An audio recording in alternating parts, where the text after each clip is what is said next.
Mark Wahlberg has never been shy about his faith, his family, or his willingness to throw a punch when he thinks something stinks in Hollywood. But what he allegedly said at a private producer dinner has the entire industry choking on their wagyu. Because Mark Wahlberg didn't just offer an opinion about the Blake Lively, Ryan Reynolds, and Justin Baldoni mess, according to insiders, he torched the whole room and named names.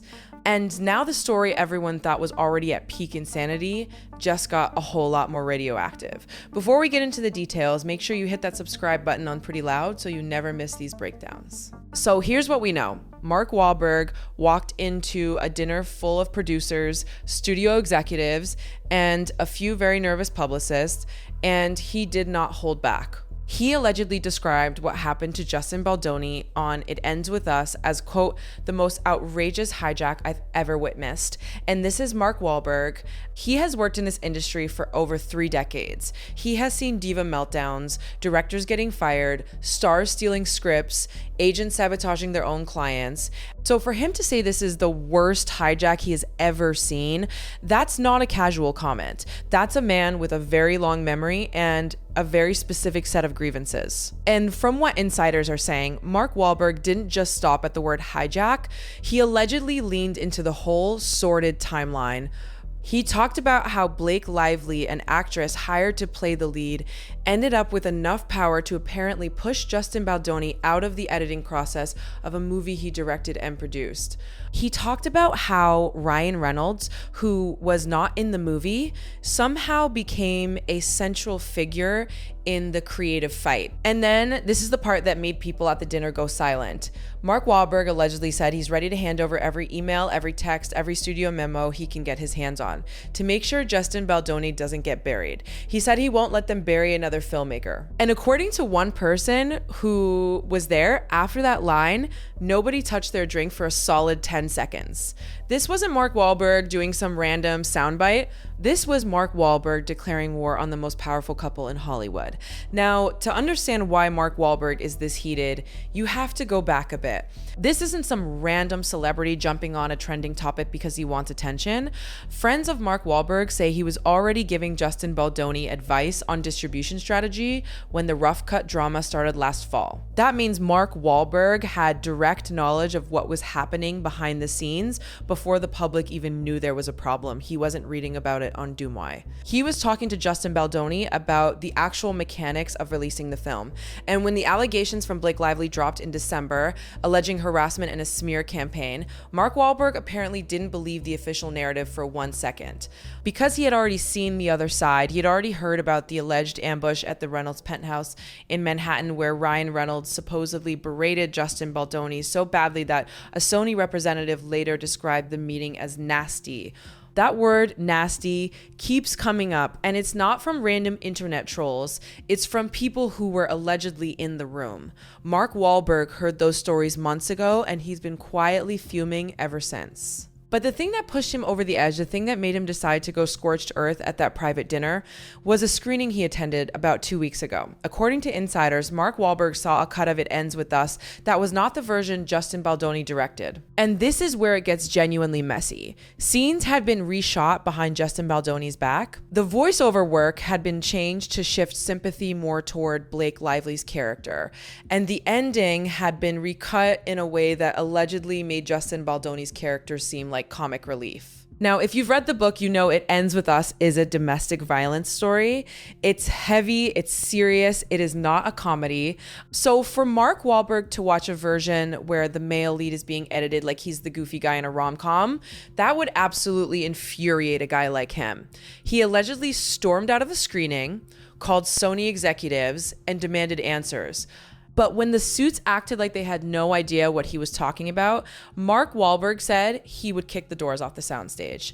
Now, that's a very Mark Wahlberg thing to say. It's dramatic, it's aggressive, and it's also weirdly specific. But what allegedly makes this more than just a rant is that Mark Wahlberg says he has a thumb drive. A thumb drive packed with time-stamped footage proving that Justin Baldoni was pushed aside from his own film. That's not a rumor, that's not a blind item, that's a claim from someone who has the resources and the connections to actually back it up. And if that thumb drive is real, then Blake Lively and Ryan Reynolds have a much bigger problem than a public relations headache. They have a legal and financial catastrophe waiting to happen. Let's talk about how Blake Lively allegedly pulled this off, because there's a lot of conflicting information floating around, and Mark Wahlberg's version of events is very specific. According to set sources, during the summer 2024 rewrite meltdown, Blake Lively invoked a performance clause that allowed her to consult on the final cut. That sounds innocent enough until you understand what it actually meant in practice. If the studio deemed the director conflicted, then Blake Lively's consultation rights would expand. All she needed was a hint of conflict. And that's where Ryan Reynolds allegedly came in. Insiders claim Ryan Reynolds delivered complaint memos to Sony HR accusing Justin Baldoni of demeaning, body-shaming comments. Those are very specific accusations, and once they were lodged, the studio went into panic mode. Because in the middle of a movie about domestic violence, with a marketing campaign built on female empowerment, the last thing Sony wanted was a harassment scandal, so Justin Baldoni was quietly removed pending review. And suddenly, Blake Lively had veto power over every frame. That's the part that doesn't get talked about enough. The sequence, first the complaints, then the removal, then the takeover. It wasn't an accident, it wasn't a collaborative decision. According to Mark Wahlberg and a growing number of insiders, it was a coordinated strategy, and the person who allegedly orchestrated it was Blake Lively, with Ryan Reynolds as her enforcer. Set sources whisper that entire storyboards were thrown out. Justin Baldoni's gritty realism, the thing he was hired to deliver, was replaced with what one crew member called a polished Instagram filter romance. That's a devastating description. It means the movie stopped being about the book and started being about Blake Lively's brand. And once that happened, there was no going back. Kroll collapsed, and a quarter of department heads reportedly quit rather than bow down. Think about that. Grown professionals, people who have worked on massive productions, walked away from a studio film rather than participate in what was happening. That's not normal. That's not just creative differences. That's a full-blown mutiny against the way Blake Lively and Ryan Reynolds were running the show. And then Ryan cranked the rumor mill up to 11. Ryan Reynolds is a marketing genius. Everyone knows that, but Justin Baldoni's camp accuses him of weaponizing that talent in a way that goes far beyond selling gin or mobile phones. Maximum Effort staffers were allegedly reassigned to plant blind items, portraying Justin Baldoni as a serial diva with an unsettling fixation on Blake Lively. Anonymous tweets appeared like clockwork. Commentators on fan forums suddenly recalled shady onset moments. Even late-night writers began slipping snarky Baldoni jokes into monologues. Now, you could say that's just Hollywood gossip. People talk, but Justin Baldoni's team says they traced IP pings and they funneled back to a Canadian address shell connected to Ryan Reynolds' empire. That's not gossip. That's digital forensics. And it's the kind of detail that makes Mark Wahlberg's thumb drive claim feel less like a threat and more like a promise. Because if there's a paper trail, and if Mark Wahlberg has access to it, then Blake Lively and Ryan Reynolds are not just facing bad press, they're facing the kind of legal discovery that makes people settle for 9 figures just to make it stop. And Justin Baldoni didn't stay silent. He lawyered up big time. On January 16, 2025, Justin Baldoni sued Blake Lively, Ryan Reynolds, and their publicist for $400 million, accusing them of defamation, civil extortion, and career sabotage. $400 million. That's not a number you throw around casually. And his lawyer, Brian Friedman, has been very clear that he has receipts, text messages, emails, production documents, witness statements. The whole thing, one jaw-dropping exhibit is a group text where Blake Lively allegedly writes, "I'll cry on The Tonight Show if I have to. He's not tanking my Oscar season." If that text is real and it's been filed in court, then the entire public narrative shifts. Because that's not the message of a victim, that's the message of someone calculating leverage. That's someone who sees a public platform as a weapon, and that's exactly what Mark Wahlberg has been saying behind closed doors for months. The New York Times connection makes this even darker. Ryan and Blake, along with 2 of her friends, all staged a mass unfollowing of Joe Alwyn like they were 13 years old. That was weird enough, but the bigger issue is that Blake Lively's publicist allegedly worked directly with the New York Times, sharing illegally obtained text messages to build a story. Justin Baldoni's team says they have evidence of months of plotting to smear him, and his lawyer has stated publicly that the New York Times may have a very strong case against them.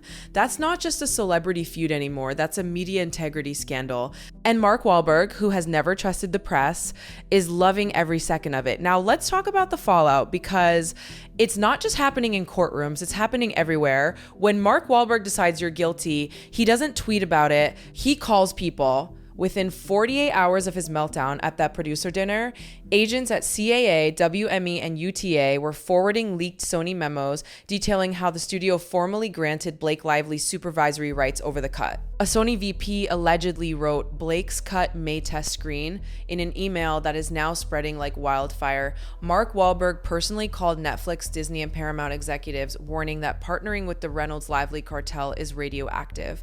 Until this is resolved, deal flow slowed overnight. Blake Lively's rumored rom-com package is dead in the water.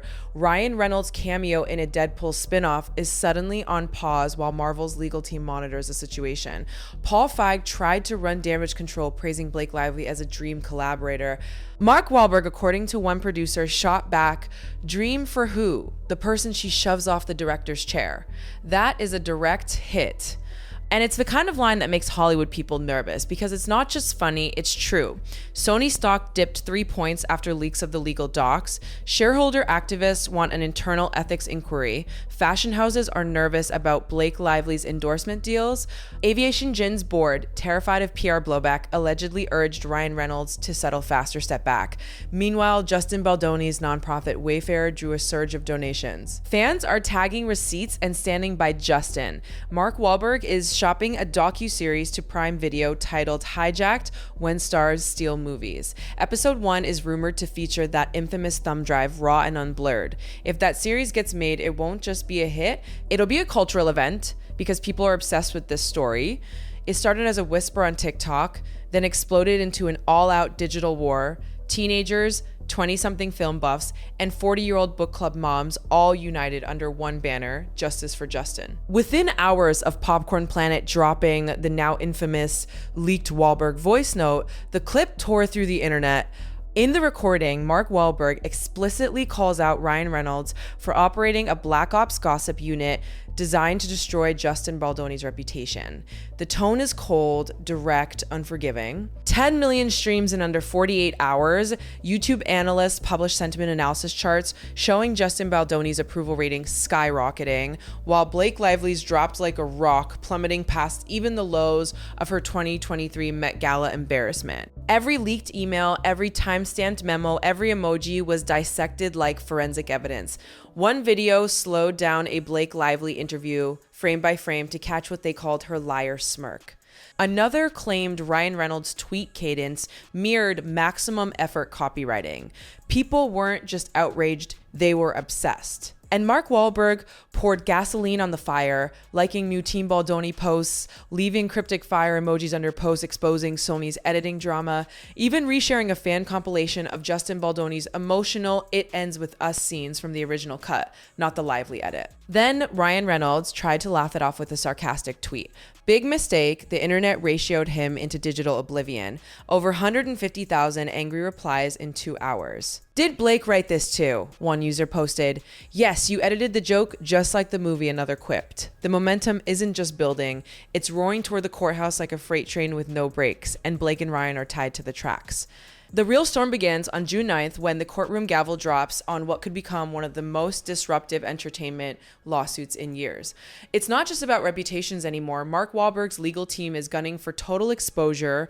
They've filed motions requesting subpoena access to Sony's internal Slack channels, confidential production emails, and every message exchange between Ryan Reynolds' marketing agency and the studio's PR wing. That includes retrospective ad strategy docs, editorial requests, And yes, the original footage logs from It Ends With Us before the alleged Lively cut hijacked the final reel.